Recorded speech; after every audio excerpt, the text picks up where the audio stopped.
Wuuno Pulofesa omuzungu omu ku bawe b'amagezi b'omukulembeze Kyagulanyi Ssentamu Robert Bobi okuva wali mu ggwanga lya Netherlands avuddeyo n'akawaŋŋamula nti okusinziira kunoonyereza kwe bakoze kubanga y'omu kwabo abakulira ebisiyaani eby'omu bbanga ebinoonyereza era ebikessi ebiketta entambula n'enkola wamu ne za mwami za General Kaguta Museveni buli kyakola buli kyalowooza buli kyazzaako na buli kyaplaninga era na biki ebiri mu abo abamwetoolodde kati oyo gwe mbagamba Eric Vanderson ategeezezza mwenna bannastruggle mwenna banna people power mwenna bannankyukakyuka mu nsi yonna gye muli mu makoona gonna nti galiwo General Museveni gavumenti ye egenda kugwa mu nnaku ntono nnyo very soon nti naye kyalabye oba kye bazudde waliwo bannamagye abeeteeseteese okubanga ba hijackinga struggle yaffe bannayuganda gye tulimu ey'okuggyako mwami Museveni mirembe nga bannamagye bano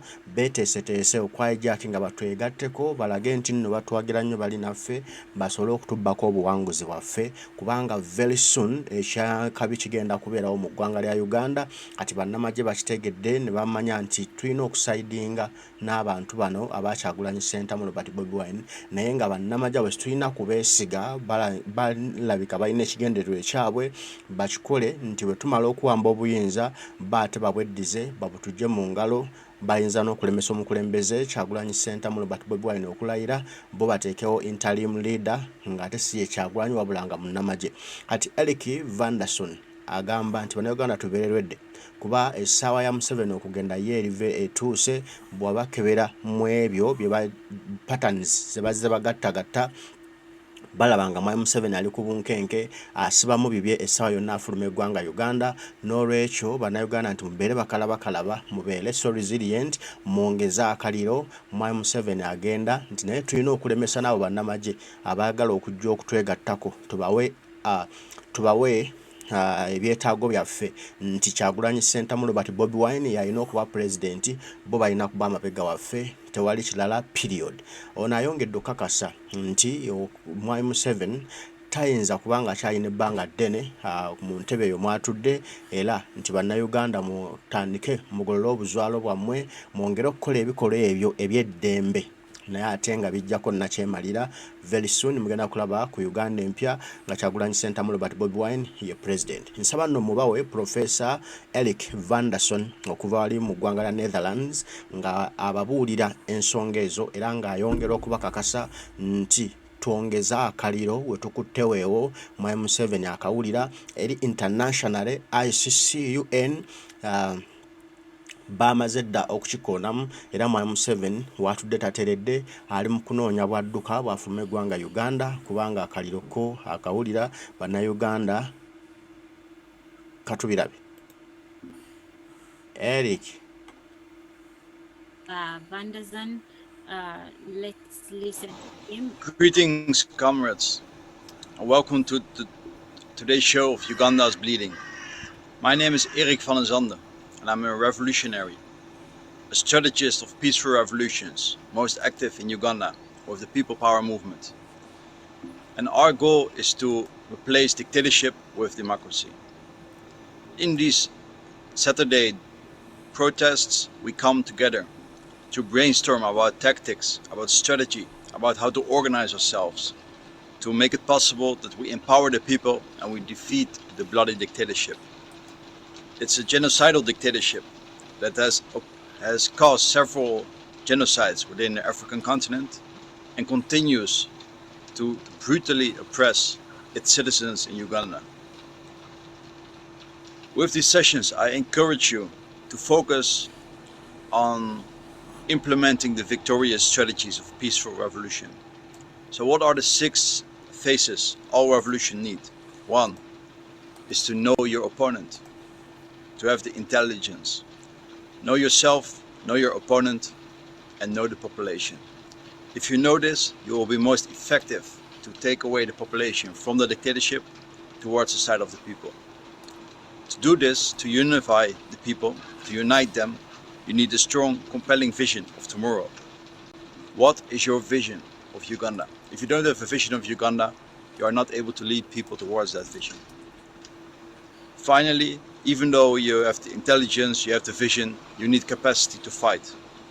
If you don't have the capacity to fight, the most organized group will always win, the army or the state. So we have to become even more organized than the army. With organization, we have to focus our resources to make sure that we allocate our time, our space, our human and material resources as effectively as possible. We have to innovate our strategy. Strategy is all about minimizing the resources of the opponent and making sure our resources are there at the correct moment to defeat the opponent. We need to use deception to outsmart the police, to ensure that every time we organize something, we overwhelm and deceive the opponent. We need to select and perfect the ideal tactics. There are more than 400 non-violent tactics. We need to study them and use the most appropriate at the correct time. Finally, we need to handle transition. If we don't do this well, if we don't prepare parallel institutions, a new Uganda during the struggle, we will be too late. If we allow a power vacuum to happen, the most organized group, the military, will take over. We have seen this before in Egypt, in Sudan, in Algeria. So we need to do something no other movement has done before us. We need to complete the unfinished revolution we have seen in Africa. We need to not only focus on dethroning the dictator, we need to abolish the colonial inherited system that keeps the dictators from coming back. So all of these lessons are essential in our Uganda is Bleeding Saturday protest, and I wish you a very fruitful session today, and I see you soon again in one of the Revolution Masterclasses. People power is our power, and we can liberate Uganda and afterwards Africa. Good luck and see you all soon. Bye. Thank you. That was our Professor Eric van der Zan from the Netherlands. We salute you, Professor. Thank you so much. Comrades, I welcome you to the Zoom. Those that are on Facebook, please touch the link that is pinned there to join us so that you have your say. We've been having lots of co-hosts to say hello and to actually resilient back home. That's why we ran away. But why should we talk too much? But of course, being in exile and of course testing on the democracy that in these countries and so on, it makes us, of course, soldier on. Yeah, the reason as to why we normally have this Uganda is bleeding is because of the injustice we have in our country, the double standards. You know, currently we had, is it Kinyamatama, that lady who was even unknown, but because of Zake talking about her, she's now a topic in the country, and she should even thank Zake for making her popular or famous. She was not even. You know, there is a saying in Uganda, you know, I'm not in Uganda, I'm in Musoga, but there's a saying in Uganda which says, tewetabanga mu makina ganchima ng'otya emikiro okukoonako.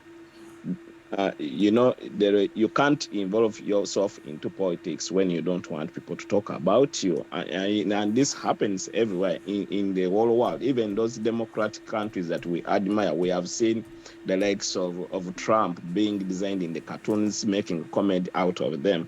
And when you see someone taking that on the floor, it makes you like really sick, especially when the Speaker of Parliament makes that a point. He even puts the other paper aside just to discuss Kinyamatama's issue, which was a private issue. Also, the arrest, the illegal arrest or kidnap of His Excellency at the airport, those are some of the issues as we talk of injustice that are happening in Uganda that we should also put an eye on. Like, even I know, even when Museveni was a rebel, he has never gone through any airport without at least stamping into his passport, without checking out. That has never happened.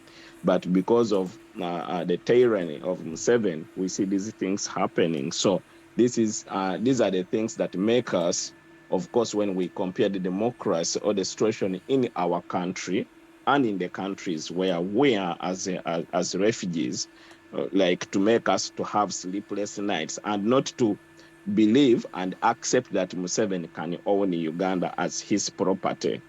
That's why we have these kind of sleepless nights. And of course, the statements the controversial statements that Nabanja, the prime minister, actually, if it were one of these developed countries, she would have resigned by now. She openly came to the media. She said Chibalama was arrested and it is the security agencies that have them. She even confessed that she knows where he is. Now, in the parliament, she was asking actually Honorable Mpuga for putting that pressure on her to come and tell us where Chibalama is, and of course we ask for his justice. If he's a criminal, he should be taken to court and he should be charged instead of being just kidnapped and play on people's minds, and of course the Ugandans that really look for justice. However, me as a person, as an individual, as an activist, and as a person who has been always activating for freedom in our country, freedom is never free. It is always fought for.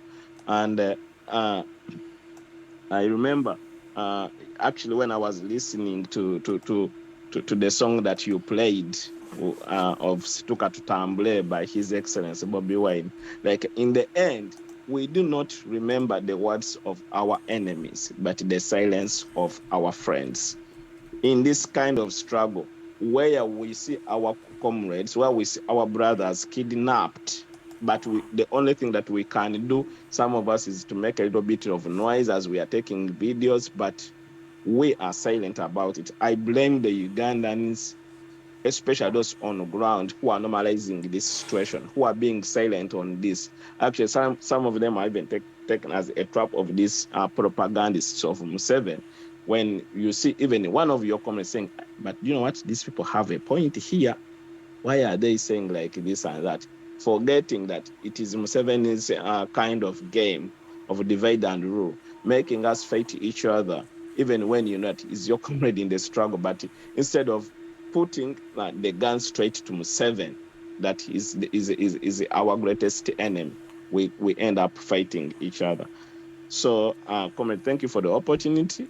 I shall give this opportunity back to you as you introduce another co-host. Thank you so much.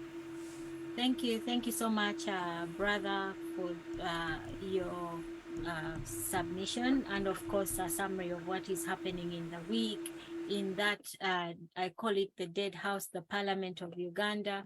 Thank you so much. I actually watched with sadness when the leader of opposition was demanding for one of the missing brothers, Mr. Chibalama, and then the speaker or the acting speaker, Mr. Tayewa, grants the prime minister a month to give feedback or a report, on this missing person. And I'm thinking, why would one need a month?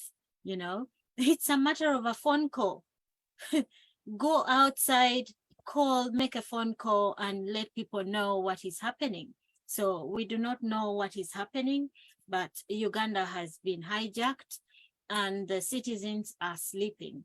So the role of this, your role as a citizen, is to awaken yourself and others, Thank you so much, brother, for that. Joe, I don't know if you're able to come in at this point and then take on the meeting. Thank you.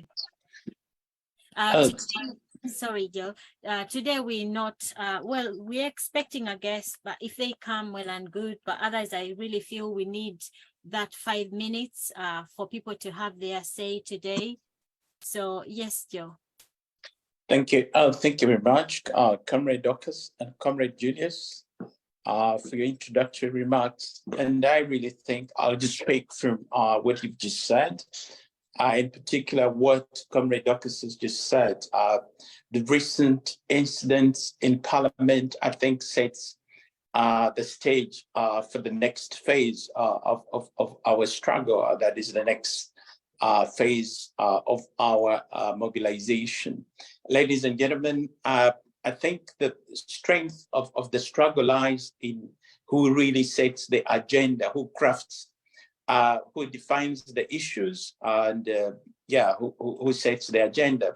So as the situation is today, we know Parliament, they are playing their games, but here I see a window of opportunity. And for once, I think the MPs find themselves in a position that where they've made their own calculations. But I think we as revolutionaries see a window of opportunity, and I think that is what we should seize on right now. Yes, the Speaker of Parliament has given Nabanja a month to sort herself and come back and answer the questions raised. But I think here we can authoritatively give an ultimatum of 14 days, during which they must answer questions pertaining to all the incarcerated, freedom fighters, all the imprisoned political prisoners, the disappeared freedom fighters. So we need them produced. Either they produce them in court and charge them, or we want them alive, not dead. So I think right now we have an opportunity to start mobilizing. And after 14 days, then we do what we must do and what we have to do and what we've always wanted to do. That is go and actually seize power or effectively free our people. So I think the ball is now in our court, and I think let's continue with the mobilization. There shouldn't be any diversions of people going to concerts or going to conferences. I think let's stay focused. Let's have our eyes on the ball. So I think within 14 days, the campaign is out there. Let's amplify the campaign demanding the freedom of all political prisoners. There are people who are very sick. For example, there is Joseph Muganza, a gentleman who was arrested and while he has been inside, he has lost, his mother died, his father recently died, but he himself also is very, very sick. And he might have had a stroke or something like that. But again, this is a gentleman who should be let out to get treatment. So ladies and gentlemen, I see an opportunity once again for us not to miss and not to squander. So I think this is the time to activate all the power centers across the country, that is in the West, in the East, in the North, in the Central. We have no excuse. Members of Parliament, now you are in the eye of the storm. We expect you to do what you're supposed to do, that is mobilize the people. Ladies and gentlemen, I would like us now really to develop this discussion, coming up with strategies, not necessarily revealing everything, but I think in the sense of mobilizing the people. How do we best mobilize the people? How do we communicate? How do we reach them? How do we reach people across the country, different corners, different areas? I think we know that the people are quite people on standby, and they are just waiting for orders. They're waiting for direction, and the final, so that they join the final push, and we really remove this dictator. We should not allow the dictator any more time. We should not allow him any recovery. We just saw that he recently passed out LDUs to the tune of, is it 5,000? Now that is bad. That is bad. We should not have gotten there. But again, the more we allow him time, he's just going to recover. So please, I welcome your views, your opinions, your thoughts about how we can best mobilize our people. I see Comrade Eager ready to speak. Please, Comrade Eager, I'm muting you. Give us your thoughts. Thank you. Thank you very much, Joe, Dorcas, and blessings to everyone here. First of all, I must thank all those comrades who turned up for the protests in London. I had to leave a bit earlier than I anticipated, but thanks for the vocal and the new ones who turned up as well. We were welcome. Now, yeah, we've had so much going on in Uganda at the moment, and this is a sign of a cornered regime. The one incident which we can note was the mask of the tourists and their tour guide. And no sooner had that happened than the regime came out with the idea that it was the actual ADF who carried out that attack, which, I mean, in a space of, without even carrying out investigation. And then I think this is their way of diverting us and getting recognition from the powers abroad who normally fund them through arms and training. But we know, I mean, we feel those condolences to the families of the bereaved, but we know that this is the regime at its usual, because they are cornered at the moment and they have to invent something, which they do usually under collateral damage. Prove me wrong somehow, but that's my feeling. But we should also congratulate the parliament now, which are putting the regime and its poodles in their own places. We know what the so-called prime minister said before, and the opposition have been using their tactics, I think, well, to corner them until they have nowhere to hide. As they say in Uganda, Tota Chiwenga Tona Chikena Nyandusu, that's my view. That's the way the opposition have played this card. And as Joe said, yeah, this is the way to go on the phase 2, which we anticipate. We hope this yields results. I have nothing much to say at the moment because I'll be in and out of the Zoom, I think. But thank you. Thank you very much. Thank you very much, Comrade Iga, for that, for bringing in that that very recent act of violence, which of course should not be missed.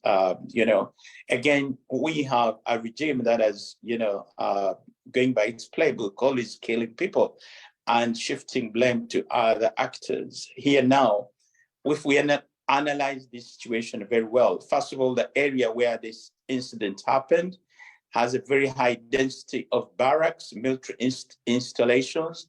So it would be very, very hard for ADF to infiltrate and carry on this heinous act. Secondly, if we look at what exactly happened, we see that, ladies and gentlemen, immediately after the people had been killed, and the cars had been set on fire. Now, sincerely and seriously, if this is ADF that did it, you would not expect people to come there, understand, and casually take videos, take pictures, whilst they run a commentary. You would expect people to be very scared, and clearly the crime scene would have been deserted. But we see people are just taking photos. But even just ask yourself, let's say it was an ambush by ADF, how did the camera people know that there was going to be an incident? And then they come and take these very, very professional pictures of whatever happened. Yeah. We see, okay, when you analyze, we look at the forensics, the car, are there any skid marks, like, the man tried to stop the car, maybe, or maybe as they shot the car, if you're driving, then, the car is supposed to kind of lose control, and maybe the car veers out of out of the course that you're taking, you know, it will be the way it would be maybe parked, or rather it would be like, it would be in a position that is not exactly, but it's well aligned in the middle of the road, meaning like the person who killed this people, was he in the car? Did he like reach that point and shoot these people, tell them to stop? So all these contradictions really make it very, it makes it not plausible at all. So here is a staged act. They came, the killer might have been amongst the passengers in the car, and then maybe he came out. So the whole thing leaves a lot of questions, ladies and gentlemen. And what is very interesting is now that the regime is in a panic mode, is trying to do some damage control. Now they're trying to do a lot of PR. They're stepping up the security along the border and trying to assure tourists that now this will not happen again. We must seize on this and amplify it and warn any potential tourists coming to Uganda that this is a fate that they're likely to face. Secondly, you saw our president was, unceremoniously abducted at the airport. Use that also, that come to Uganda at your risk. So you're likely to be abducted at the airport, or if you go through the airport, then you're likely to be killed. And of course, let alone the road carnage that takes place most of the times. So ladies and gentlemen, that was, I think, ill-advised of the regime. Clearly, this is again what we call false flag operations, intending to get attention of the West, to kind of partner with Museveni to fight against terrorism. But this is no act of terrorism. Museveni is the patron of ADF, of MR23. We know these are his proxy, his proxy outlets that commit, that do his evil bidding. Secondly, he wants to create a situation where he wants to clamp on the opposition. He wants to stop further mobilization, citing the risk of insecurity in the country. So ladies and gentlemen, we are not letting him get away with any of that. Let's use this opportunity to amplify what has happened. Yes, James, over to you. I'm unmuting you. Thank you.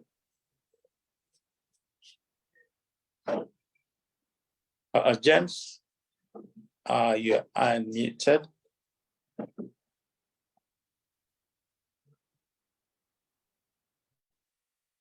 James, I'm unmuting you. Wonder what's...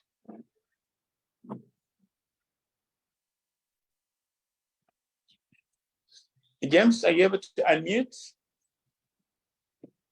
Oh dear. Trying to unmute you. I wonder what's... James, I'm failing to unmute you for some reason. James, I've tried to unmute you. Please unmute. I think he's just not taking it. Perhaps he's... Okay, yeah, he has, okay, fine. James, welcome. Somebody, I had an interference with it. The call came in. I was speaking on phone anyway. Somebody called me from Uganda. Civil station there at school. Yes. Okay. Thank you for mobilizing. I guess you're mobilized. Yes. Thank you. Yes, and that's what I was coming to speak to you people, that we are about 17 people here. If we come here, every person should come and account what you are doing. This is a social media. It is broadcasting. We are broadcasting, but now we want to communicate. Let's have pinpoint accuracy. Who are you speaking with, and are you getting a feedback from the people? Because it's going to take us to educate our people. There's a lot of trash. Are you following social media? See what trash is there. I've just been having an exchange with somebody from Teso. And I'm like, you're not speaking about Teso, you're speaking about somebody in Buganda. Somebody from Teso, he's called Levi Eyaro, he picked a picture of, he's presenting a picture saying that that Noop presented the border people who got accidents from border, and they call them people who have been assaulted by government. And I'm like, but Eyaro, when you take time and follow what is happening, are you sure people are not assaulted in Uganda? And I'm like, now you forget about speaking about poverty in Teso. As Teso, I sent him a map. Look at the poverty map. You are number 2 to Karamoja, and you are now wasting time speaking about Noop, other than speaking about the poverty in Teso. So for me, I have zeroed it down to speaking to Busia. I speak to my people and I ask them simple questions. Like I said, I make videos every day. This morning, I'm going to make one now that I'm not working. Today, my day off. I'm going to make a video for them, and I'll have something to speak about. On Friday, I attended a space for people. There are farmers in Western Uganda. They are complaining that the price of milk has gone down. Joe, give me just 30 seconds. 1 second.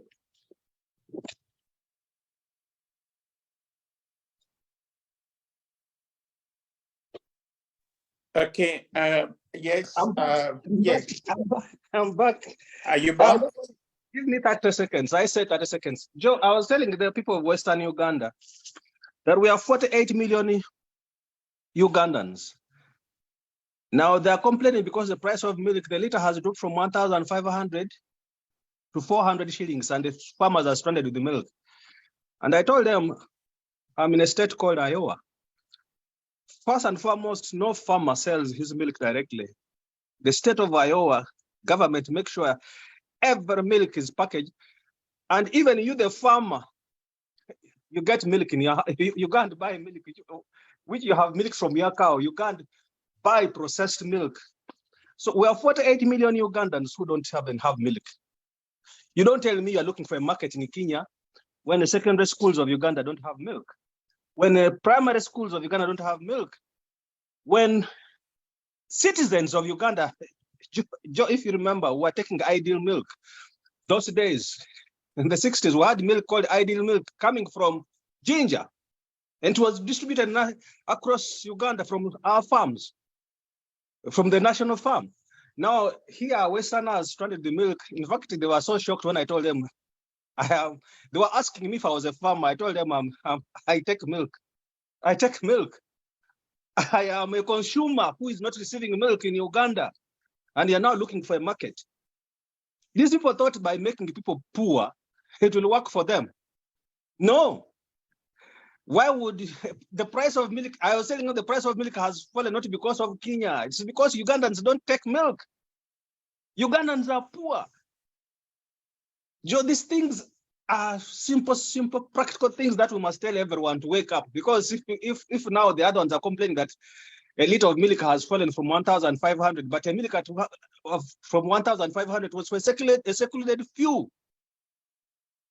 So make sure every Ugandan can take milk. Make sure all schools are taking milk, and you are not even producing enough milk for Uganda.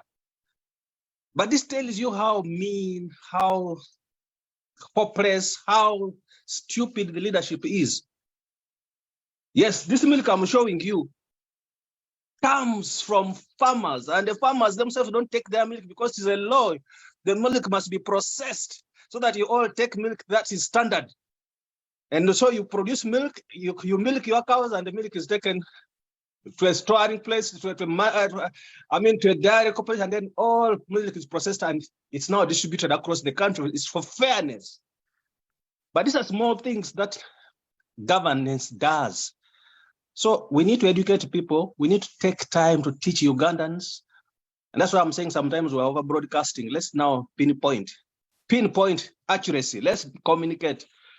And the people of Busia, I think, now listen to me. They hear, and I get feedback from them, because I'm like, let nobody tell you that somebody comes up and says that you voted Mwalo Ndabuvi.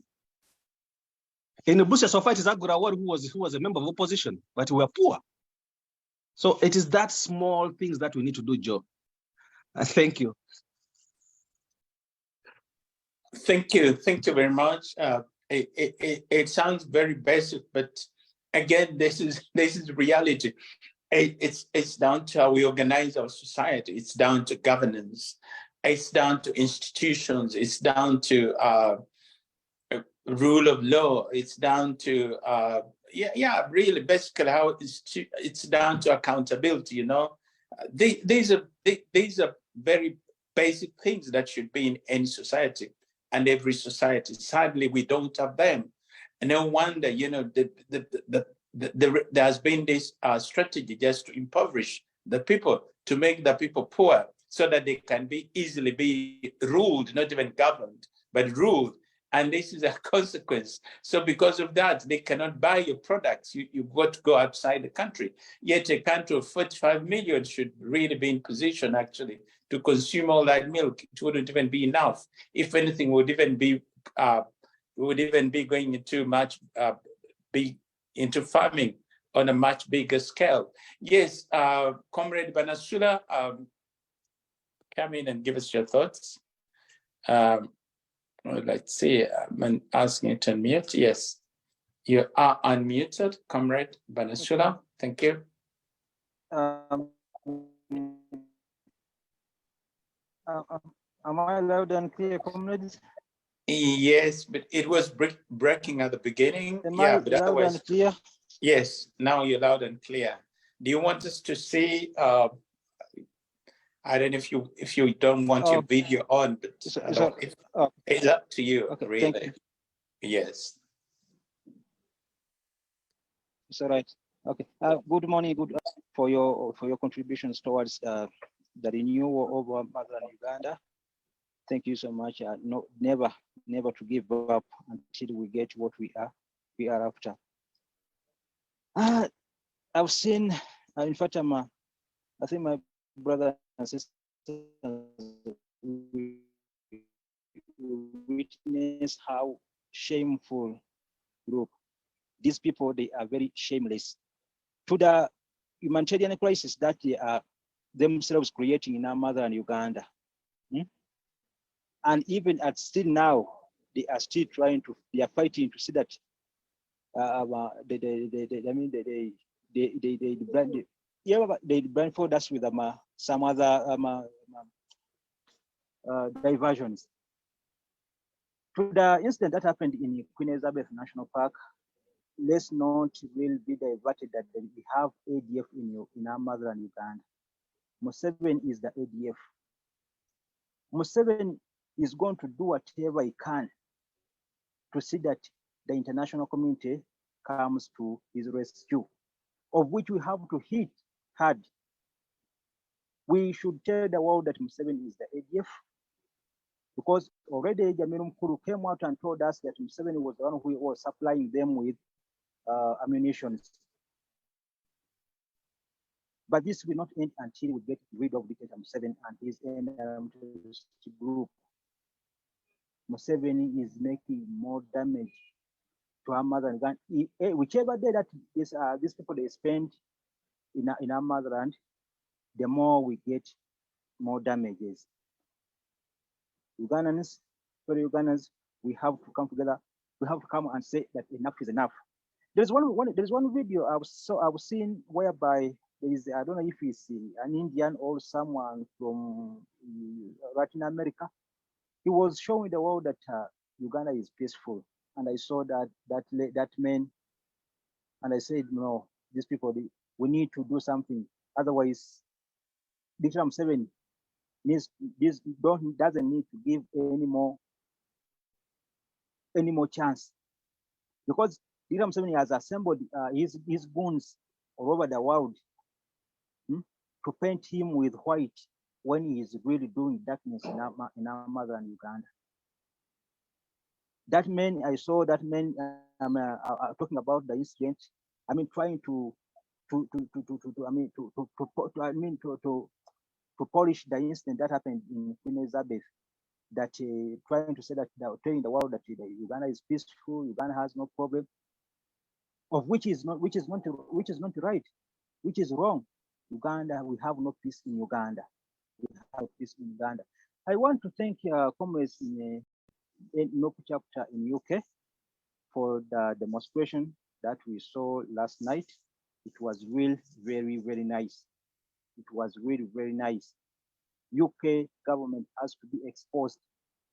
In fact, most of the problems that we are facing in Mother and Uganda is that they are all caused by UK government. UK government, I mean, they are, in fact, they are the builders of the dictatorship that is going on in Mother and Uganda. We have to hit UK government. We have to hit them so hard, such that the world gets to know how these people, they are heartless, they are ruthless, they are evil, the evilness that is being done on us in our mother and Uganda. Nabanja, we wonder which type of woman is Nabanja. People are being harassed, people are being tortured, people are being abducted, people are being killed, people are being done each and every type of human rights violences.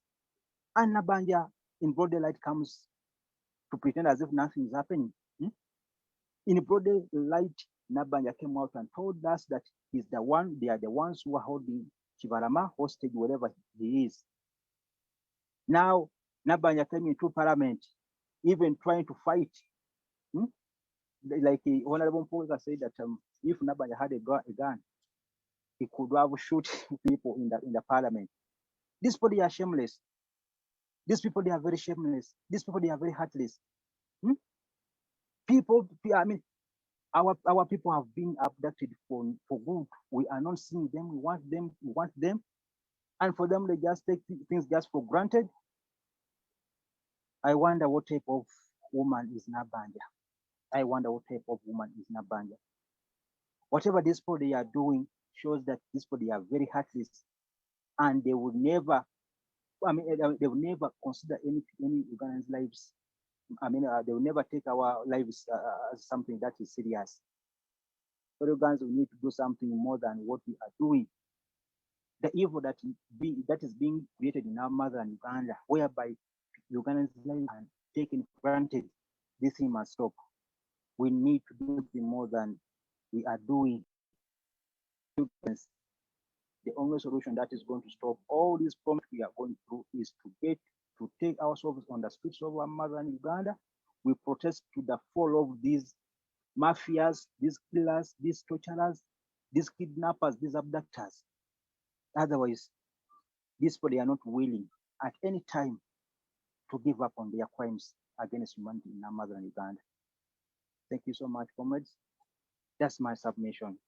People power, our power. NUP. Thank you, Comrade Banasula.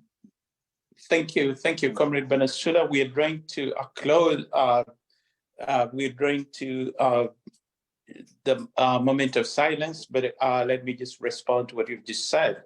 I really think we need, yes, Museveni always hires lobbyists to do his PR, to do damage control, to do the whitewashing of his atrocities. And clearly in this case, of course, he knows damage is being done to the country's reputation as a popular destination.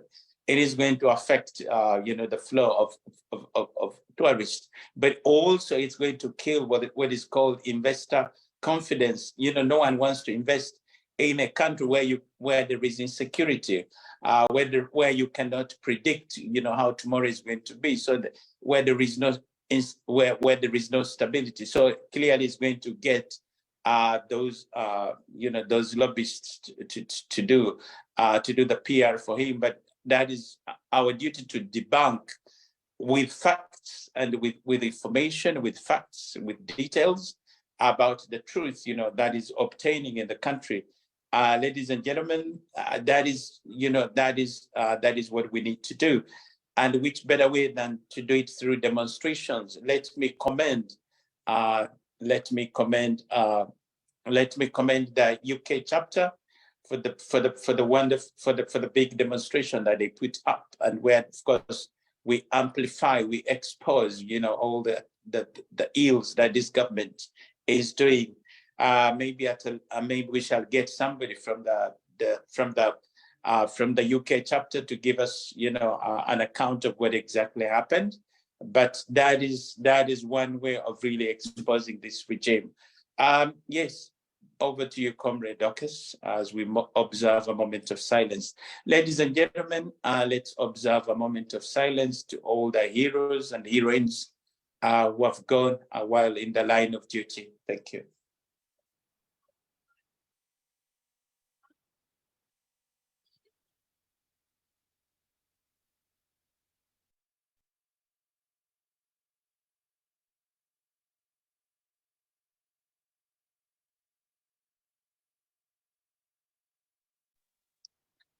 As a safe destination for tourists, as a good destination also for investment. He wants to get in investments. But considering what is happening now, we need to debunk those myths. Uganda is not safe. It's neither safe for tourists nor for citizens. We see even a president being abducted at the airport. We've seen citizens being abducted, incarcerated, tortured, and even killed. We've seen tourists. By the way, this is not the first time a tourist has been murdered in cold blood.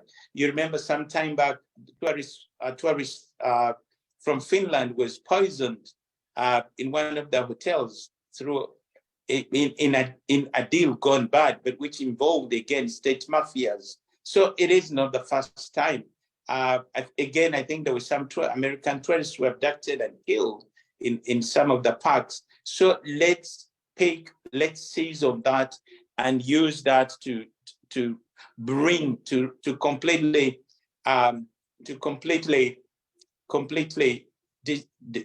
dismantle or to completely to sabotage the economy. Not that it's performing, but even the little that is there, we must make the economy collapse, and that is really, really a very good way of doing that, ladies and gentlemen. And just to reflect a little bit on the incident in Elizabeth Park, I think there's been disagreement between Klaije, the UPDF spokesman, who rushed to say to attribute the incident to ADF, and Otafira, who is the Minister of Internal Affairs. I mean, no investigation had been done, no forensics had been done. So how do you just jump to a conclusion that it was ADF? So that is the narrative that they've tried to keep in the media. But we know that these operations are ordered by Museveni, and they are executed by his goons on the ground. So ADF is not, there is no ADF. As Comrade Banasula said, Museveni is ADF, Museveni is MR23, Museveni is all these different guerrilla groups that we find ravaging the country. Yes, Comrade Julius, please, I invite you to take over, please. I hope you're available. Julius? Comrade Julius? Thanks, Joe. As we get ready for Julius, where is my screen going to? Oh, okay. There is. Yes. Maybe we'll get Julius to read to us that poem, and then he will lead the next session. Yeah, no worries. Julius, I don't know, just like Joe was asking if you... Yeah, so I'm thinking we could have you read us that poem, and then maybe in light of the injustices on ground in Uganda, we relate it to what is happening. Your video seems to have gone off.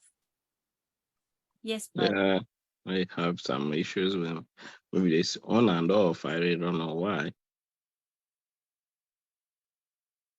Oh, It was Hello. on, you took it off. It was on before. Yeah, you're on now. Oh.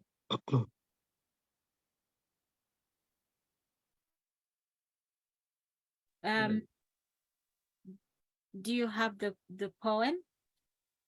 No, I hadn't gotten it. I think Joe must have. Joe, you remember you've written on this as well? I'm trying to. Yeah. So, but anyway, we could the one by Martin. Yeah. So we could quote 1946. Joe wrote, says is still relevant today. Of course, Museveni's Uganda, as it was then in Hitler's Germany. First, they came for the socialists, and I did not speak out because I was not a socialist. Then they came for the trade unionists, and I did not speak out because I was not a trade unionist. Then they came for the Jews, and I did not speak out because I was not a Jew. Then they came for me, and there was no one left to speak for me. So let's try and relate that, because I sort of feel we've gone mute, you know? Even the students that we saw this week protesting for their fellow students to attend an exam, they beat us to, you know, we are unable to take action. You know, very soon there'll be no one left to fight for us. I'll leave it to you, brother. Let's have you take the next session. Thank you. Yeah, thank you so much, Comrade Dorcas. And it's always a challenge to speak after your seniors have spoken, because you might think they have spoken it all. However, it is a challenge to all of us to make sure that at least the message reaches to whoever is on the ground and whoever believes in the struggle. Yeah, as you've stated in that quotation, like when they came to the Jews, he never spoke out because he thought he was not a Jew. When they came to trade unions, he never spoke because he never belonged to that. But when they came to him, no one was there to speak for him. I remember some years ago, there was this kind of land grabbing in Uganda. And most of us for me, I'm not in Uganda, but most of us who are out of Uganda thought, just Uganda, they are just fighting for this Uganda land because of the Uganda agreement and so on, and because of what Museveni had promised prior. However, Madam Dorcas, I can surprise you, like, last year, actually it was between last year and this year, like between December and January, I was in my home district, or let me say my home village, that's in Iganga. There was a land issue, and you know what surprised me? Like Paul Kagame of Rwanda owns over 80 acres. And, they had chased out all the people, the inhabitants who had lived there for over 100 years. Now, think of it, for us who are thinking like this land grabbing was in Uganda. Sorry. Like it was just in Uganda. Just a few days ago, I think it was last week, Museveni said like all people in wetlands are gonna be chased away. And, his target, not those who have constructed in campaign in wetlands, not where like, let's say the Indians who have companies in Uganda that they have constructed, they are focusing those inhabitants who have lived there, who have been, when we talk about those, like, for example, I was talking about Chibimba. I remember when I was young, when I was in secondary in Uganda, Chibimba, we could even use it as a tourist attraction. We could go there as tourists to see how they are doing farming with rice and so on. Now they are saying those who have lived there and so on, they have to vacate, and they give it to another investor. They don't say we are leaving it to reserve it because it's under NEMA, but to put other investors in quotes, you really don't know, and it is them. So when you think of, when you talk about the quotation that you've just read, and you relate to this, before, ng'abamu bagamba afe Busoga tuli bulungi. But remember, the last couple of years, like 3 years ago, between like 3 years and now, the Busoga people are the most people who have suffered and at least tasted the terror of Museveni. They had gotten rich because of the sugar canes.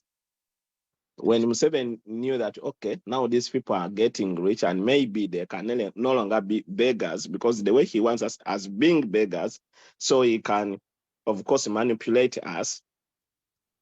They did that, and now that's why you see actually in Busoga, like this time around, bebasinga okuwagira like okuwagira enkyukakyunga change in Uganda. And that's why you see when the president goes to Busoga, he feels at home more than even in the central. So, you know, when we try to relate this to the quotation, as in, you might think today, like, okay, they are going for the opposition, they are going for Bobi Wine, they are going for Zake. Some of the comrades in the struggle, or even those in the NRM, they forget at one time it will come for them. I remember during the time of passing, they say, how do you call it? Like, eteka eriokukiriza meetings in Uganda. How do you call that? Public management.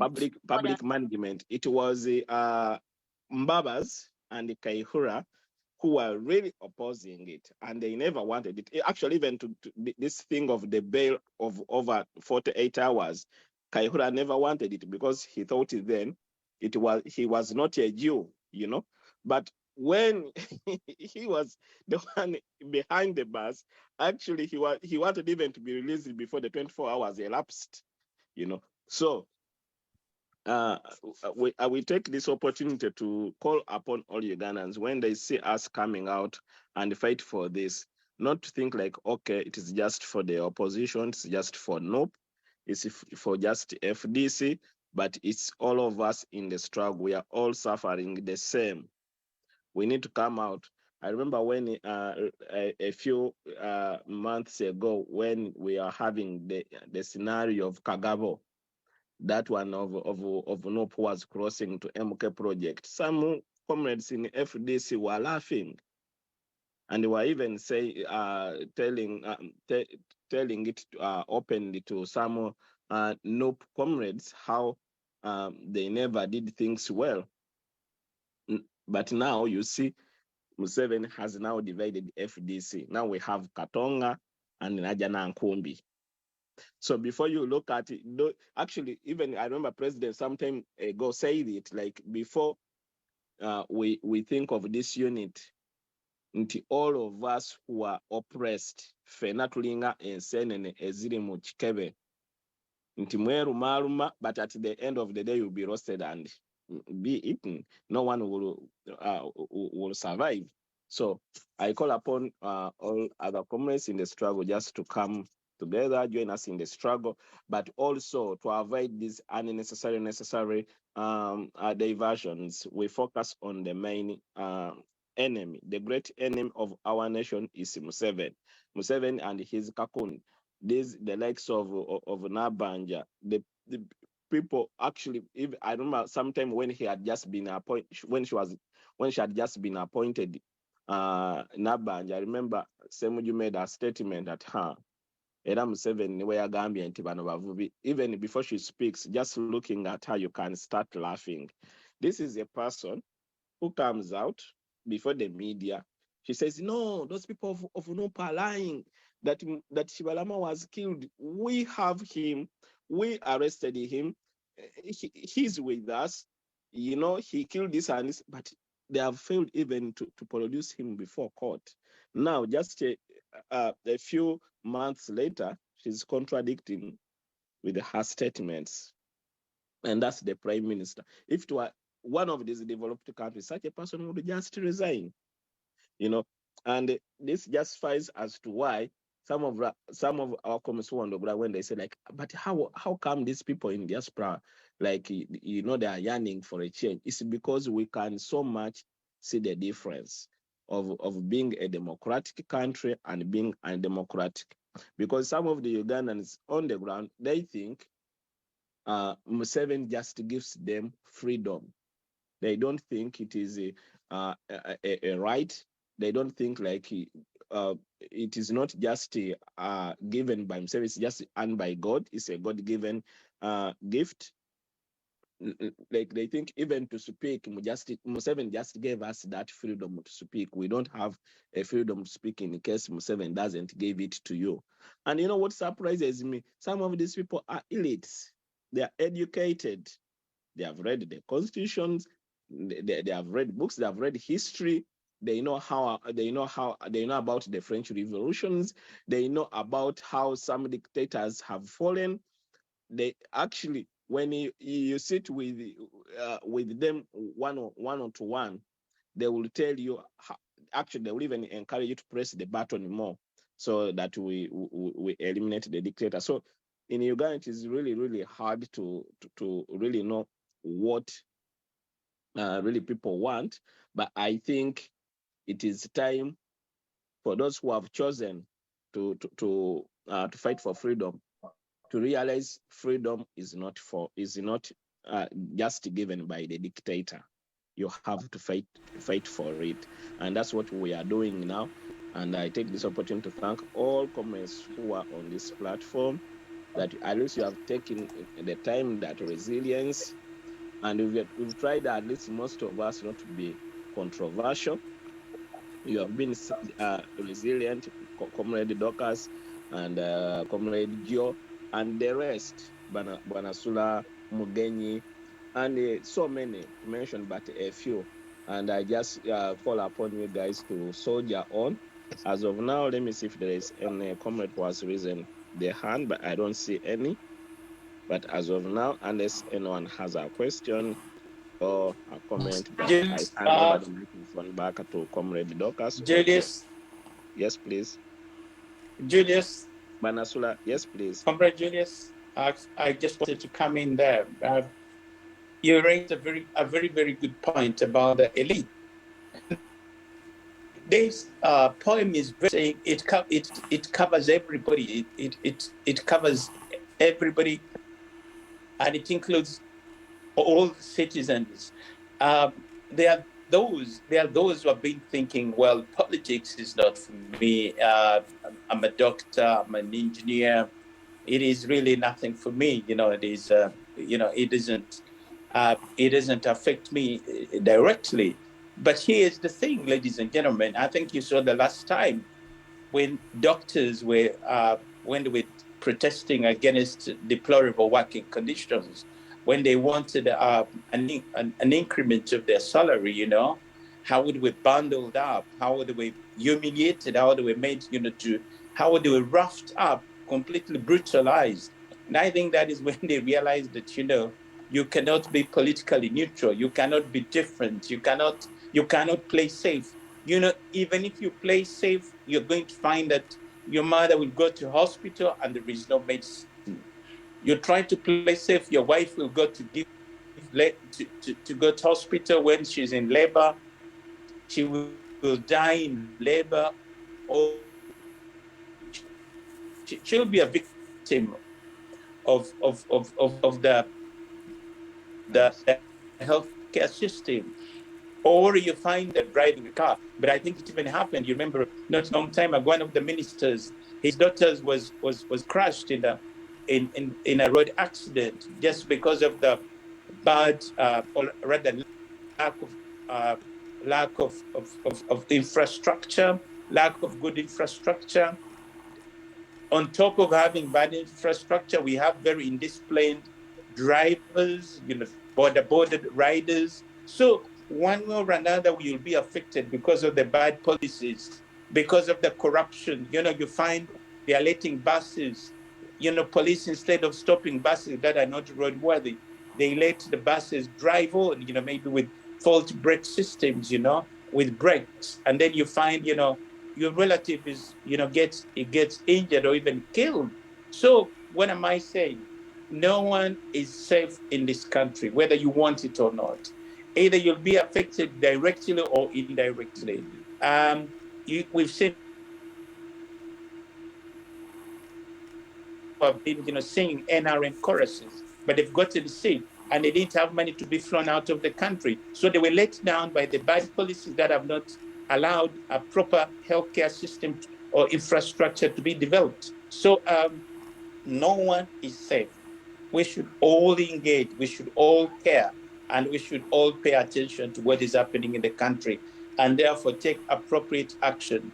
That is really, really what I wanted to emphasize, Comrade Julius. Yes, Comrade Banasla, you're back. Let's hear from you again. I'm unmuting you. Thank you. Thank you so much, Comrade Joe, for another chance.